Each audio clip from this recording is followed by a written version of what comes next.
ఈరోజు భారత విద్యార్థి ఫెడరేషన్ ఎస్ఎఫ్ఐ కడప జిల్లా కమిటీ ఆధ్వర్యంలో కలెక్టర్ వద్ద ధర్నా నిర్వహించడం జరిగింది. ఇందుకు ప్రధానమైన డిమాండ్స్ ఏంటంటే రాష్ట్ర వ్యాప్తంగా ఉన్నటువంటి పెండింగ్ ఉన్నటువంటి రీఎంబర్స్మెంట్ 6,400 కోట్ల రూపాయలు విడుదల చెప్పేసి మేము డిమాండ్ చేస్తున్నాం. అదేవిధంగా జీవో నెంబర్ 77 రద్దు చేసి పేద విద్యార్థులందరూ కూడా పీజీ వర్తింపజేసే విధంగా ఈరోజు పీజీ విద్యార్థులను వర్తింపజేసే విధంగా చేయాలి. అదేవిధంగా రాష్ట్రంలో ఉన్నటువంటి సంక్షేమ హాస్టల్లో అన్ని వసతులు కల్పించి ఏ ఒక్క విద్యార్థి కూడా ఆటంకం కలిగించకుండా వాళ్ళకి రక్షణ కల్పించే విధంగా ఉండాలి. ఇదే ప్రధానంగా ఏదైతే ఎన్నికల్లో భాగంగా ఇచ్చేటువంటి హామీల భాగంగా తల్లికి వందనం ఇంట్లో ఎంతమంది ఉంటే అంతమందికి వర్తింపజేస్తామని చెప్పేసి నారా లోకేష్ గారు ప్రగతిబంధంలో పలిగారు. ఈరోజు ఆచరణలో చూస్తే ఇంట్లో కనీసం చాలా మందికి కోతలు పెట్టి ఈరోజు పూర్తి స్థాయిలో కూడా 10,000 రూపాయలు ఇవ్వకపోవడం చాలా చిక్కుచాటు.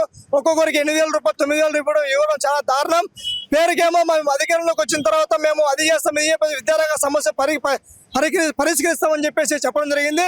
ఈరోజు సంవత్సరం పాటు అయినా కూడా ఈరోజు సంబరాలు తప్పక ఈరోజు విద్యారంగంలో కూడా సమస్యలను పరిష్కరించకపోవడం ఈరోజు చాలా దుర్మార్గమైన చర్య. దీన్ని మేము భారతీయ విద్యార్థి ఫెడరేషన్ ఎస్ఎఫ్ఐగా మేము చాలా తీవ్రంగా ఖండిస్తున్నాం.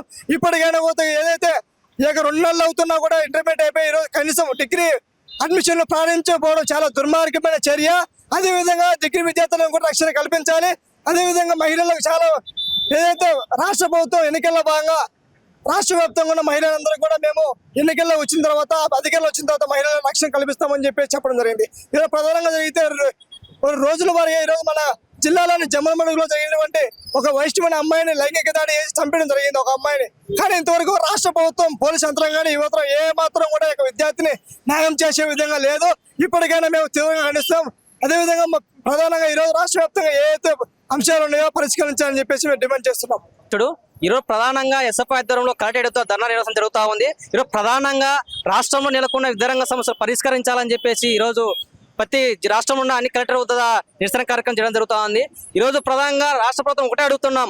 ఆ రోజు రాష్ట్ర కూటమి ప్రభుత్వం రానప్పుడు నారా లోకేష్ పాదయాత్రలో ఏం చెప్పాడంటే మేము జగన్ ప్రభుత్వం కన్నా మా ప్రభుత్వం విద్యారంగాన్ని అభివృద్ధి చేస్తాం, విద్యారంగ సమస్యలు పరిష్కరించామని చిలక పలుకులు పలికాడు తప్పక ఇప్పటికి ఏ మాత్రం కూడా చేయకపోవడం చాలా దారుణం. ప్రధానంగా ఈరోజు 2 నెలలపై ఇంటర్మీడియట్ విద్యార్థులు డిగ్రీ జాయిన్ కాక ఇబ్బంది పడుతున్నారు, ఇళ్ల దగ్గర ఉంటున్నారు. ఇప్పుడు కూడా డిగ్రీ అడ్మిషన్ జాయిన్ కాకపోవడం, డిగ్రీ అడ్మిషన్ ఓపెన్ చేయకపోవడం చాలా దారుణం. కాబట్టి ఎస్ఎఫ్ఐ ఆధ్వర్యంలో వెంటనే డిగ్రీ అడ్మిషన్ ప్రారంభించాలని మేము కోరుతా ఉన్నాం. అదేవిధంగా రీయింబర్స్మెంట్ 6,400 కోట్ల బకాయిలు ఇప్పటికీ పెండింగ్ లో ఉన్నాయి. అది లేక ఎంతో మంది చదువు అయిపోయి ఇంటికాడ ఉన్నారు, సర్టిఫికేట్ రాక కాలేజీలో ఫీజులు అడుగుతూ ఇబ్బంది పాలవుతున్నారు. కాబట్టి వెంటనే రీయింబర్స్మెంట్ వదిలేసి ఎంతో మంది విద్యార్థులకు విద్యను అభ్యసించే విధంగా చేయాలని చెప్పేసి ఎస్ఎఫ్ఐగా డిమాండ్ చేస్తున్నాం. అదేవిధంగా తల్లికి వందనం ఆనాడు మీ జగన్ ప్రభుత్వం కన్నా 10,000 ఖచ్చితంగా ఇస్తామని చిలక పలుకు పలికిన మాట తప్పిన ఇప్పుడు లోకేష్ మాట తప్పి 9,000 10,000 వేసి 10,000 వేయకపోవడం అనేది చాలా దారుణం. వెంటనే 10,000 కూడా ఇవ్వాలని చెప్పేసి రాష్ట్ర ప్రభుత్వం హెచ్చరిస్తా ఉన్నాం. ఏదైతే జీవో నెంబర్ 77 రద్దు చేసి ప్రతి ఒక్క పీజీ విద్యార్థులకు పీజీలో చేరిన తర్వాత వాళ్ళకి విద్యను అభ్యసించే విధంగా విద్యను చేసే విధంగా వాళ్ళకి రీయింబర్స్మెంట్ వర్తించే విధంగా చేయాలని చెప్పేసి ఎస్ఎఫ్ఐగా మేము డిమాండ్ చేస్తా ఉన్నాం. అదేవిధంగా ఏదైతే రాష్ట్రంలో నెలకొన్న సంక్షేమ హాస్టల్ సంబంధించి అదేవిధంగా అన్ని చోట్ల ప్రత్యేకంగా శ్రద్ధ పెట్టి చేయాలని చెప్పి రాష్ట్ర ప్రభుత్వాన్ని హెచ్చరిస్తాం. లేని పక్షంలో రాష్ట్ర వ్యాప్తంగా ఎస్ఎఫ్ఐ ద్వారా చెల్లో కలెక్టర్ అయినా సీఎం ఆఫీస్ క్యాంపస్ అయినా ముట్టడిని పెట్టి మీ కథ తెలుస్తామని చెప్పేసి ఎస్ఎఫ్ఐ ద్వారా హెచ్చరిస్తా ఉన్నాం.